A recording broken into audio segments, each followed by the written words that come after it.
Hello friends, आज हम लोग क्लास 12th के लिए जियोग्राफी यानी भूगोल का लघु उत्तरीय सब्जेक्टिव क्वेश्चन को यानी कि लघु उत्तरीय सब्जेक्टिव क्वेश्चन को देखेंगे, जो कि बहुत ही इंपॉर्टेंट है आप लोगों के एग्जाम के लिए, बहुत ही इंपॉर्टेंट।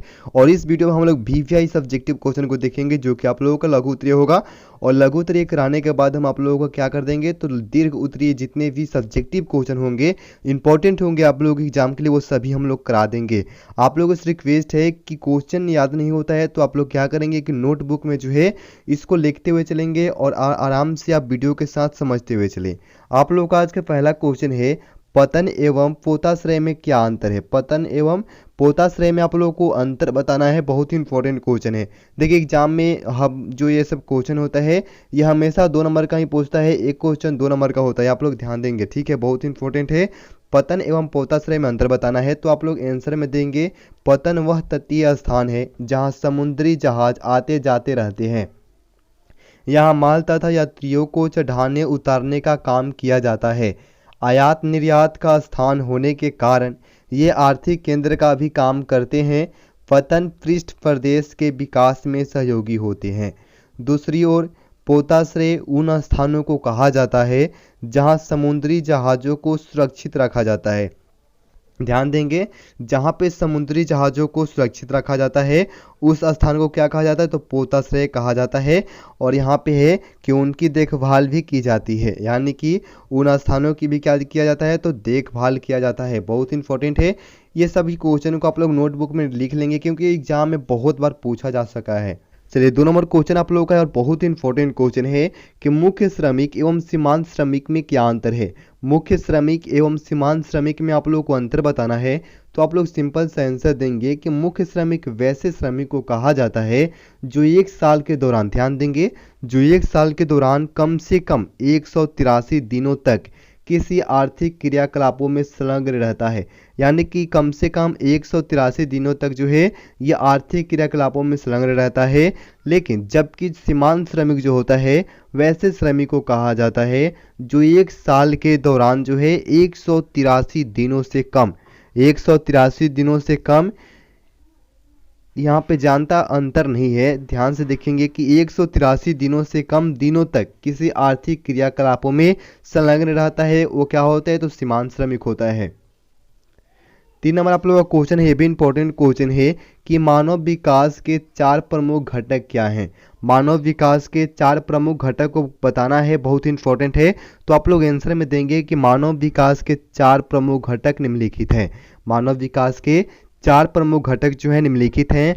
पहला घटक जो है समता है, दूसरा जो घटक है वो सतत पोषणीयता है, तीसरा जो आप लोगों का है घटक जो है वो उत्पादकता है, और चौथा घटक जो है वो सशक्तिकरण है, सशक्तिकरण। ये 4 जो हैं ये आप लोगों के मानव विकास के 4 जो हैं ये आप लोगों के प्रमुख घटक है, और इन चारों प्रमुख घटकों को आप लोगों को याद कर लेना है। 4 नंबर आप लोगों का क्वेश्चन है कि कृषि योग्य व्यर्थ भूमि क्या है। यानी कि कृषि योग्य व्यर्थ भूमि क्या हो सकता है, तो आप लोग आंसर देंगे कि कृषि योग्य व्यर्थ भूमि उस भूमि को कहा जाता है जहां पिछले 5 सालों से खेती नहीं हुई है। यानी कि उस भूमि को जो है कृषि व्यर्थ भूमि कहा जाता है जहां पर पिछले 5 वर्षों तक कोई खेती नहीं हुई है, अथवा बेकार खाली पड़ी हुई है। यानी कि वो जगह जो है, भूमि जो है वो बेकार है, खाली पड़ी हुई है। उचित उपचार और तकनीक से इस भूमि को कृषि योग्य बनाया जा सकता है। यानी कि जो बेकार खाली पड़ी हुई हो 5 सालों से, इस भूमि को जो है कृषि योग्य व्यर्थ भूमि है, ये कृषि योग्य बिल्कुल भूमि नहीं है। लेकिन इसका तकनीक है, यानी कि इस भूमि को जो है उचित उपचार और तकनीक से जो है इस भूमि को कृषि योग्य बनाया जा सकता है। बहुत इंपॉर्टेंट है ये क्वेश्चन आप लोगों की एग्जाम के लिए। 5 नंबर क्वेश्चन है, लिंग संरचना किसे कहते हैं। लिंग संरचना जो है किसे कहते हैं, ये भी इंपॉर्टेंट है। तो आप लोग का आंसर है कि लिंग संरचना का संबंध कुल जनसंख्या में पुरुष एवं महिलाओं की संख्या से है। यानी कि लिंग संरचना का जो संबंध है ये कुल जनसंख्या में पुरुष एवं महिलाओं की संख्या से है। विश्व स्तर पर 1000 पुरुषों पर 990 स्त्रियां हैं। कितनी है, 1000 पुरुषों पर कितनी स्त्रियां हैं, तो 990 स्त्रियां हैं। संयुक्त अरब अमीरात में सबसे कम तथा लाटविया में सबसे अधिक लिंग अनुपात है। भारत में लिंग अनुपात के तहत प्रति 1000 पुरुषों पर स्त्रियों की संख्या का अध्ययन किया जाता है। ये इतना आंसर है, याद नहीं होता है तो आप लोग नोटबुक में लिख लें या फिर वीडियो को आप लोग पुनः देख लें। अगला क्वेश्चन आप लोगों का है, कच्चे माल के आधार पर उद्योगों का वर्गीकरण कीजिए। कच्चे माल के आधार पर आप लोगों को उद्योगों का वर्गीकरण करना है, तो आप लोग आंसर देंगे कि कच्चे माल के आधार पर उद्योगों को 5 भागों में बांटा जा सकता है। कच्चे माल के आधार पर जो है उद्योगों को 5 भागों में बांटा जा सकता है। 5 भाग कौन कौन से हैं? तो पहला आप लोगों का है कृषि आधारित उद्योग, दूसरा है खनिज आधारित उद्योग, तीसरा आप लोगों का है रसायन आधारित उद्योग और चौथा आप लोगों का है वन आधारित उद्योग और पांचवा आप लोगों का है जंतु आधारित उद्योग। ये 5 उद्योग जो हैं ये आप लोगों के कच्चे माल के आधार पर उद्योगों हैं। 5 उद्योग जो हैं ये आप लोगों के कच्चे माल के आधार पर ये उद्योग हैं, वर्गीकरण किया गया है। याद कर लेंगे ये सभी क्या है, तो कच्चे माल के आधार पर ये उद्योग हैं।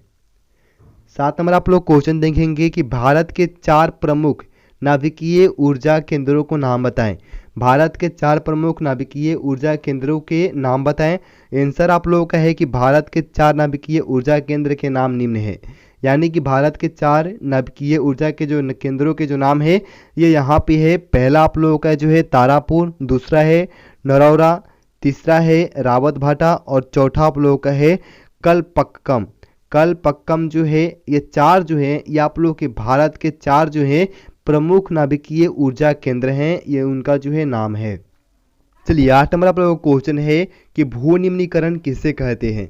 भू निम्नीकरण किसे कहा जाता है? आंसर आप लोगों का है भू निम्नीकरण से तात्पर्य है भूमि की उर्वरापन में कमी आना। भूमि की उर्वरापन में कमी आना भू निम्नीकरण से तात्पर्य यही है। लेकिन यहाँ पे आप लोग देखेंगे कि भारत के झारखंड, छत्तीसगढ़, मध्य प्रदेश में खनन के बाद भूमि मालवों के साथ खुला छोड़ दिया जाता है। ओडिशा में वनोन्मूलन से भूमि निम्नीकरण हुआ है। गुजरात, राजस्थान, महाराष्ट्र जैसे राज्यों में अतिचारण के कारण, जबकि पंजाब, हरियाणा तथा पश्चिम उत्तर प्रदेश में अतिसिंचन से भूमि का निम्नीकरण हुआ है। यानी कि आप लोगों का शॉर्ट आंसर जो है पहले ही है कि भूमि निम्नीकरण से तात्पर्य क्या है, तो भूमि की उर्वरापन में कमी आना जो है भूमि निम्नीकरण इसे ही कहते हैं। ये आप लोगों का शॉर्ट आंसर है। 9 नंबर आप लोगों का क्वेश्चन है जीवन निर्वाहन कृषि की 2 विशेषताएं बताएं। जीवन निर्वाहक कृषि की 2 विशेषताएं को बताना है। आंसर आप लोग देंगे कि जीवन निर्वाहन कृषि की 2 विशेषताएं जो है निम्नलिखित है। पहला विशेषता क्या है? इस प्रकार की कृषि में परंपरागत तरीके से खेती की जाती है। यानी कि जीवन निर्वाह कृषि जो होती है इस कृषि में जो है परंपरागत तरीके से खेती की जाती है, जिसमें जमीन की जुताई गहरी नहीं होती है तथा आधुनिक तकनीक का भी निवेश नहीं के बराबर होता है। यानी कि परंपरागत तरीके से इस जीवन निर्वाह कृषि की जाती है। इस कृषि में जो है ज़मीन की जुताई गहरी नहीं होती है, आधुनिक तकनीक का भी इसमें निवेश जो होता है ना के बराबर होता है। यानी कि आधुनिक तकनीक का इसमें उपयोग जो है बिल्कुल नहीं किया जाता है। दूसरा आप लोगों का जो विशेषता है यहाँ पे है कि फसल का प्रति हेक्टेयर उत्पादन कम होता है। यानी कि फसल का जो प्रति हेक्टेयर उत्पादन है वो कम होता है तथा फसल उत्पादन जीवन निर्वाहन के लिए किया जाता है। यानी कि फसल का जो उत्पादन है तो होता है वो किसके लिए किया जाता है, तो जीवन के निर्वाहन के लिए किया जाता है। 10 नंबर क्वेश्चन है भारत के 4 प्रमुख लौह इस्पात के केंद्र कहाँ कहाँ स्थित हैं। भारत के 4 प्रमुख लौह इस्पात केंद्र को बताना है कि वो कहाँ कहाँ पे है। आंसर है कि भारत के 4 प्रमुख लौह इस्पात केंद्र निम्नलिखित हैं। पहला है भिलाई, दूसरा है सलेम, तीसरा है दुर्गापुर और चौथा है बोकारो। ये चारों जो हैं ये आप लोगों के भारत के 4 प्रमुख लौह इस्पात केंद्र है और इन केंद्रों को याद कर लेना है क्योंकि एग्जाम में आता है, ऑब्जेक्टिव में भी ये क्वेश्चन पूछता है। चलिए 11 नंबर क्वेश्चन है मुख्य आकाश नीति क्या है। मुख्य आकाश नीति बताना है कि क्या है। आंसर देंगे कि भारतीय निर्यातकों को सहायता देने तथा उनके निर्यात को प्रतियोगितापूर्ण बनाने के लिए भारत सरकार ने 1992 में मुक्त आकाश नीति की घोषणा की। इस नीति के तहत विदेशी एयरलाइंस या निर्यातकों को मलवाहक वायुयान भारत में आने की इजाज़त है, यह भारत में 1991 में लागू उदारीकरण, निजीकरण तथा वैश्वीकरण का परिणाम है। यानी कि मुख्य आकाश नीति जो है ये आप लोगों के उदारीकरण, निजीकरण और वैश्वीकरण का क्या है तो परिणाम है। इस क्वेश्चन को आप लोग एक बार पढ़ लेंगे, पुनः पढ़ लेंगे, आप लोग बिल्कुल समझ जाएंगे। 12 नंबर क्वेश्चन है, ऊर्जा के नवीकरणीय एवं अनवीकरणीय साधन कितने हैं। ऊर्जा के जो है नवीकरणीय और अनवीकरणीय साधन को बताना है तो आप लोग आंसर में देंगे कि ऊर्जा के नवीकरणीय एवं अनवीकरणीय 2 प्रकार के साधन है। ऊर्जा के नवीकरणीय एवं अनवीकरणीय जो है 2 प्रकार के साधन है। पहला है नवीकरणीय साधन, इसमें ऊर्जा प्राप्ति के साधनों में पवन, सौर ऊर्जा, जवीय ऊर्जा, भूतापीय ऊर्जा एवं बायोगैस शामिल है। बायोगैस शामिल है। ये सभी ऊर्जा के अक्षय साधन है। ये सभी जो है ऊर्जा क्या है तो अक्षय साधन है, जिसके समाप्त होने का खतरा नहीं है।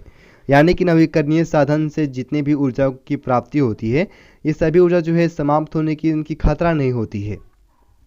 लेकिन अनवीकरणीय साधन में जो है आप लोग देखेंगे कि इसमें ऊर्जा प्राप्ति के साधनों में कोयला है, पेट्रोलियम, प्राकृतिक गैस, परमाणु ऊर्जा शामिल है।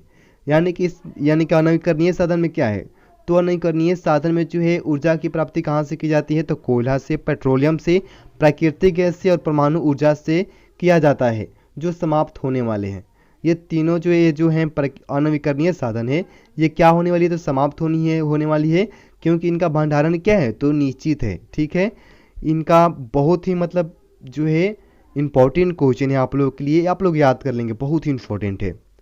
13 नंबर आप लोगों का क्वेश्चन है, मानव भूगोल के कितने उपक्षेत्र हैं। मानव भूगोल के उपक्षेत्रों को बताना है तो आप लोग आंसर में सिंपल देंगे कि मानव भूगोल के 4 उपक्षेत्र हैं। कितने उपक्षेत्र हैं तो मानव भूगोल के 4 उपक्षेत्र हैं। कितने क्षेत्र हैं तो 4 उपक्षेत्र हैं जो निम्नलिखित हैं। पहला उपक्षेत्र है कृषि भूगोल, दूसरा है नगरीय भूगोल, तीसरा आप लोगों का है परिवहन भूगोल और चौथा है संसाधन भूगोल। ये चारों जो है ना ये आप लोगों के मानव भूगोल के क्या है तो 4 उपक्षेत्र हैं और इनको आप लोगों को याद कर लेना है क्योंकि एग्जाम के लिए बहुत इंपॉर्टेंट है। 14 नंबर क्वेश्चन है, मानव विकास के बारे में बताएं। मानव विकास के बारे में बताना है जो कि आप लोग सिंपली बता सकते हैं, वहाँ पे लिख सकते हैं, कोई ज़्यादा जटिल क्वेश्चन नहीं है, लेकिन फिर भी आप लोग देखेंगे आंसर है मानव विकास का तात्पर्य स्वस्थ और सम्मानपूर्वक लंबे जीवन के लिए किसी क्षेत्र के निवासियों के पास विभिन्न रास्तों को चुनने के लिए कितने विकल्प हैं। कालांतर में संयुक्त राष्ट्र की विकास योजनाओं में इसका उपयोग किया जाने लगा। इसके आधार पर 1990 से प्रतिवर्ष मानव विकास प्रतिवेदन प्रस्तुत किया जा रहा है। मानव विकास के बारे में कुछ है इम्पोर्टेंट है, ये जो है आप लोगों के मानव विकास के बारे में जो है काफ़ी इम्पोर्टेंट है। 15 नंबर क्वेश्चन है और ये आप लोग का आज का लास्ट क्वेश्चन होगा, जनसंख्या के वितरण को प्रभावित करने वाले भौगोलिक कारक कितने हैं। जनसंख्या के वितरण को प्रभावित करने वाले भौगोलिक कारक बताने हैं कि कितने हैं, तो आंसर देंगे कि जनसंख्या के वितरण को प्रभावित करने वाले 4 भौगोलिक कारक है। कितने भौगोलिक कारक हैं तो 4 भौगोलिक कारक हैं जो आप लोगों के यहाँ पे हैं। पहला भौगोलिक कारक है जल की उपलब्धता, दूसरा है उपयुक्त जलवायु, तीसरा है उपजाऊ भूमि और चौथा है समुद्री तल से। ये तीनों जो हैं, चारों जो हैं, ये आप लोगों के क्या हैं तो जनसंख्या के वितरण को प्रभावित करने वाले 4 भौगोलिक कारक हैं। और ये आप लोगों का लास्ट क्वेश्चन है। आप लोगों को बता देना चाहते हैं कि सब्जेक्टिव इंपॉर्टेंट है, हम वीडियो सब्जेक्टिव का जो है लघु उत्तरीय, दीर्घ उत्तरीय लाएंगे क्योंकि ये भी इंपॉर्टेंट है आप लोग एग्जाम के लिए। और हम जो है जितना हो सकता है इंपॉर्टेंट क्वेश्चन, जितना हो सकता है एग्जाम में पूछता है इंपॉर्टेंट ना, हम वो सभी आप लोगों के लिए करा देंगे। आप लोग क्या करेंगे, बस लाइक करना है, शेयर करना है और क्वेश्चन को आप लोग नोट कर लेंगे। नोट नहीं करेंगे तो कैसे होगा, आप लोग नोट कर लेंगे, इसको बार बार रिवीजन करेंगे क्योंकि एग्जाम में क्वेश्चन जो है ना यहीं से आता है।